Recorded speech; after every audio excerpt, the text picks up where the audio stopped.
Hey guys, so I'm going to show you today an amazing result I've got from 4 common kitchen items, and the primary one is one that you can find at every grocery store. But I'm going to give you a close-up of these 2 tomato plants started by seed at the same time. They're both cherry tomatoes, but as you can see on my left, this one has far outgrown this one. They're both in very rich soil. There's nothing added other than the ingredients I'm going to tell you about today. About twice a week on this one. This one I just let it grow in the soil. So as you can see, massive growth. There's already a couple of small tomatoes. Let me bring you in a little bit closer so you can see how much better this plant on the left looks. And there's also a lot of new tomato blooms forming even as we speak. This one, nothing, no tomato blooms. So take a closer look at them. Now, as I said, I'm giving you a close-up view here. As you can see, there's a lot of buds here forming, or flowers, tomato flowers forming here. You can see 2 small cherry tomatoes already formed down here. And then on the plant that was not treated with anything other than a very rich soil. Both of these have a very rich soil, and I'll put a link right up above right here of how to make your own soil so you don't have to overpay. But as you can see, there's no blooms here, there's no tomatoes forming. But again, both the same tomato plant, it's just this one has exploded with growth and it is already starting to form tomatoes, and they're the same age, roughly about 6 weeks. So that is the difference in using these 4 common kitchen items. So primarily, this recipe will work every time. I really like it. It's one of the most successful recipes I've done so far. And again, it's not very expensive, and this has worked better than any of the miracle products you can buy off the shelf in your garden center, and it's all natural. I'm going to move our tomatoes off to the side, tomato plants. And then I'm going to show you how to mix this recipe. It's super simple. The primary ingredient in this is going to be buttermilk. We're going to need 1 cup of buttermilk, and I'm going to explain to you a little bit later why the buttermilk works and how it affects the soil in your plant as well. So we're taking 1 tablespoon of buttermilk. We're going to take 1 tablespoon of molasses. I'm going to mix that one last because it sticks to my spoon. And this is actually crushed eggshells, but they've been dried. I put them out in the sun and let them dry out. You can do it in an oven. Don't think I would do it in a microwave. You may have some issues there, but I would just make sure they're completely dry, and also do a light rinse to remove any of the egg there, because you may get some odor and it could cause some pest or animal problems if you have the smell of rotting eggs in your garden. So make sure you clean and dry the eggshells first. I put a video right here about how you can actually turn eggshells into a powerful calcium booster for your plants if you're having blossom end rot. But anyways, that's the second ingredient. Again, 1 tablespoon of the eggshell powder, 1 tablespoon of the molasses, and Epsom salt. Now this Epsom salt has no fragrances added to it. It's just completely plain Epsom salt. And a lot of people think if you add Epsom salt to your tomato plants, aren't you going to kill them? Actually, I'll give you a close-up right here of actually what's in Epsom salt. It's not actually a salt. Now, as I said, Epsom salt, there's a lot of misconception. If you're new to gardening, Epsom salt is not going to hurt your plants as long as you use it in moderation. But as you can see, Epsom salt is actually magnesium sulfate, and just more commonly known as Epsom salt. Now, putting real salt on your plants obviously would kill them, but Epsom salt is a form of magnesium, and it's going to really help your tomato plants. It's going to boost. All 4 of these ingredients mixed with water, warm water, is going to do amazing things to your tomatoes. They're going to grow much faster, and they're going to produce quite a bit more tomatoes across the season. Now I want to talk just for a minute about water, and this specific water is not tap water. It is actually rain catch water from a gutter I have on the side of the greenhouse. Using tap water, you're going to have a lot of possible chemicals added to it, like chlorine or fluorides, and I think the best thing you can do is avoid that when you're starting your tomatoes. This is going to work so much better by having a rain catch. So I'd recommend, if you have a gutter coming down, you can get a gutter kit where it goes into a rain barrel, and you'll have some very pure water on your hands. So a lot of people will use tap water, and sometimes their tomatoes or other vegetables fail, and it could be because of the additives to that water. So I would recommend using lukewarm water that you catch from a rain catch. If you do have no alternative, if you do have to use tap water, make sure you just let it off gas. Let it sit in a bucket outside and let some of those chlorine gases and other things kind of escape from it. It takes about 24 hours to do that, but at least one of the chemicals that have been added to the water. Also, running it through a carbon filter would help, but again, if you're coming out of the tap, make sure you wait 24 hours in an open bucket. Let it off gas first. Now I'm going to do one thing at a time, and we're going to start with our eggshell powder. Remember, the finer your eggshells, and it's hard to believe that eggshells can become just a baby powder-like consistency like this, but if you put it in a blender, and I would recommend using either a glass blender, a plastic blender. A lot of times the eggshells, as they're circling around, can do a little bit of scratching on the inside of that blender. So make sure you use a glass blender that won't do any damage to your blender, or just do what I've done. I bought a really cheap, low cost, I think it was less than $20 blender just for the greenhouse, so I can do things like this. But you want to, like I said, you want to grind them into a fine powder, either using a coffee grinder, a regular food processor blender, or you can do it the elbow grease way of a mortar and pestle. Remember, the finer the powder, the faster the calcium becomes available to the soil microbes. So just remember, and let me see if I can find my right measuring spoon here. We said 1 tablespoon. It doesn't have to be a heaping tablespoon, just 1 tablespoon of the eggshell powder. Now next, I want to dissolve my molasses because it tends to not dissolve well unless it's in lukewarm water. So I'm just going to take 1 to 2 cups of my rainwater that I've caught in my rainwater catch.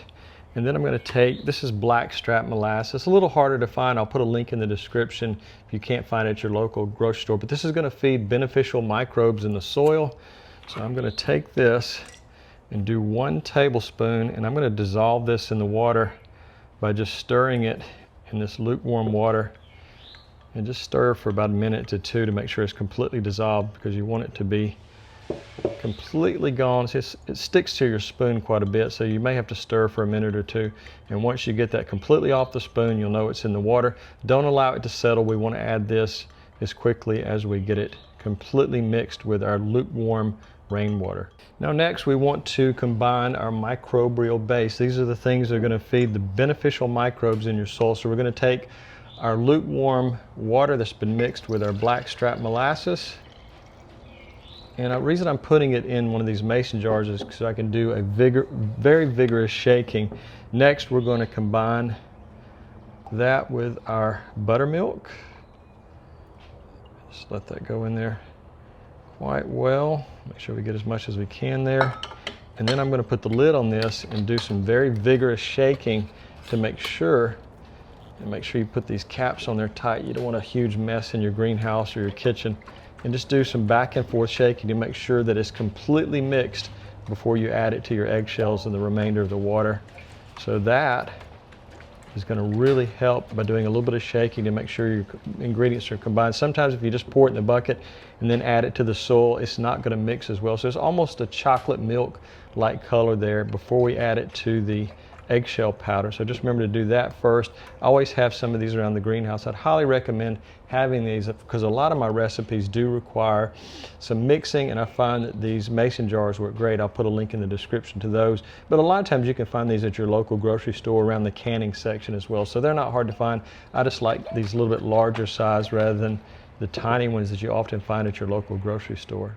Now before we combine everything together, we've got our micro booster here. Now we're going to do our mineral booster. We have our eggshell powder here, lots of calcium in that, and I'm going to do 1 teaspoon of our Epsom salt. And remember, you can overdo Epsom salt, so just make sure you just do a normal teaspoon, not a heaping teaspoon. And we're going to mix those two together. I'm trying to make sure I don't overdo it here. So I'm adding 1 teaspoon of that. I'm going to mix that together right there before I add our lukewarm water, and I'm going to put the remainder of the gallon of our rain catch water into our bucket. And we're going to combine this with a paint stick. I just like mixing these separate to make sure that we have everything mixed properly.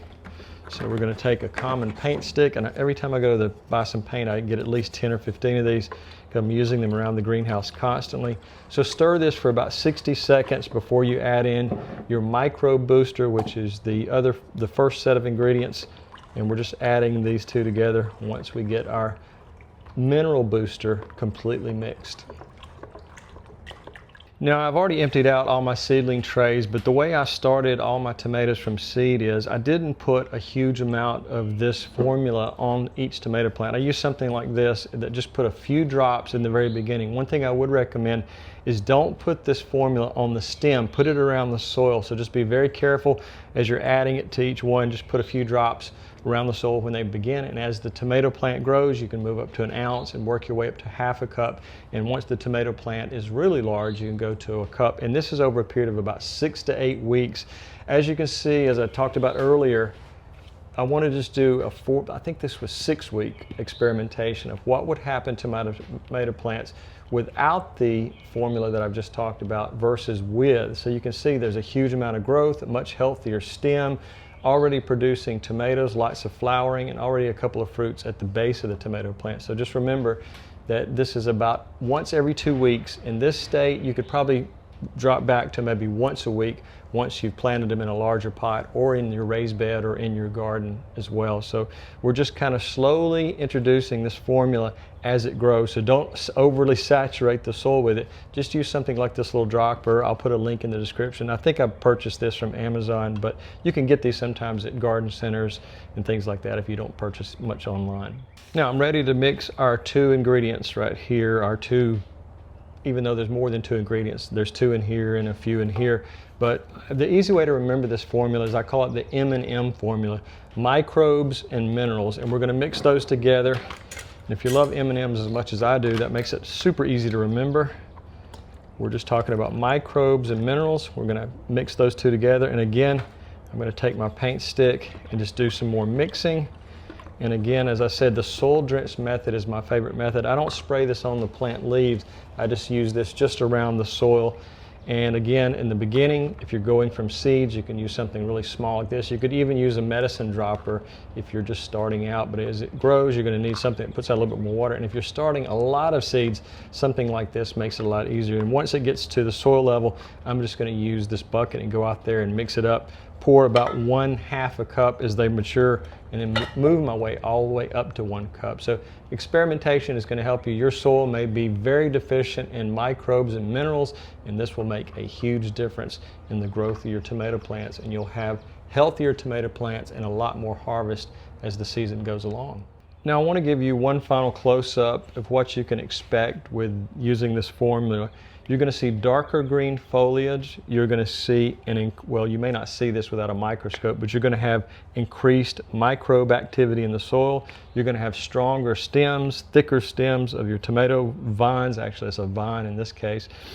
And you're going to see improved flowering. As I showed you, there was a lot more flowers on the plant that has been treated with our buttermilk recipe versus this one where I've yet to see any flowering. So even though these are not very old, there's a huge difference, even though they were started from seed at the same time. And another thing, I'm going to show you a picture right here of what blossom end rot is. If you've never encountered that, if you're new to gardening, the bottom side of your tomatoes will actually rotten while the top portion, the top 2/3, seem to be normal. And that's usually from a lack of calcium in the soil. So that can happen. You're growing tomatoes and suddenly you have this blossom end rot problem. So take a look closely at that photo, go back and take another hit the replay button, and you can see exactly what I'm talking about there. So there's a reduced risk of that when you use this formula. So guys, if you're already a member of my Patreon, you can go over there and I'm going to put 10 different ways this can be used in your garden.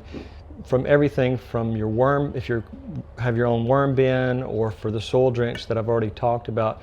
Also, I'll put some added recipes of different things you can add this to the formula. And so just take a look at that. If you're already a member of the Patreon, you can see that, and it's really informative. Probably not going to be a video, it's just going to be a lot of text, but you can download it, you can save it to a PDF.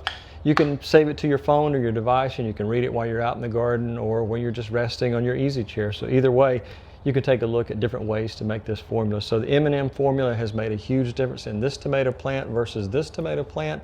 If you don't start your own tomatoes from seed, that's not a problem. You can do the same method once you get your tomato plant home from the garden center or big box store. Just start doing this same method. You're not going to use a very small amount as you do with seeds. You're going to start with maybe half a cup and then work your way up to a full cup once your tomato plant has significant growth on it. But you're going to see a difference, again, twice a week, and then once it's fully formed and you're seeing a lot of tomatoes, you can ease off the formula. But I would say anywhere from 4 to 6 weeks, you're going to see a massive difference. But again, take a look at my Patreon. I've got added material and information there as well. So guys, I really appreciate you watching. It's the beginning of gardening season, specifically growing my vegetables. So I'm going to be doing a lot of different formulas. So if you come back to the channel, you're probably going to see additional formulas as the next 90 days go by, because I went through the greenhouse last winter, and I just wrote down every different type of formula I could think of. And so I'm going to go through and I'm filming each one and I'm showing the results as I did with this one, which made a huge difference. So simple buttermilk and a few added ingredients can make a huge difference. Again, the proof is in the growth right there. It's just incredible difference. So I've started to use, the greenhouse is now empty now. Everything is outside because we've gotten too hot. It'll probably be 90 to 100 degrees in the greenhouse today, even though it's about 75 outside. So take a look at the entire channel. You'll find a lot of interesting things there. I talk everything from home improvement to unique projects and things that I've done. Everything gardening, anything from magnolias to vegetables. So take a look there. So guys, have a great day.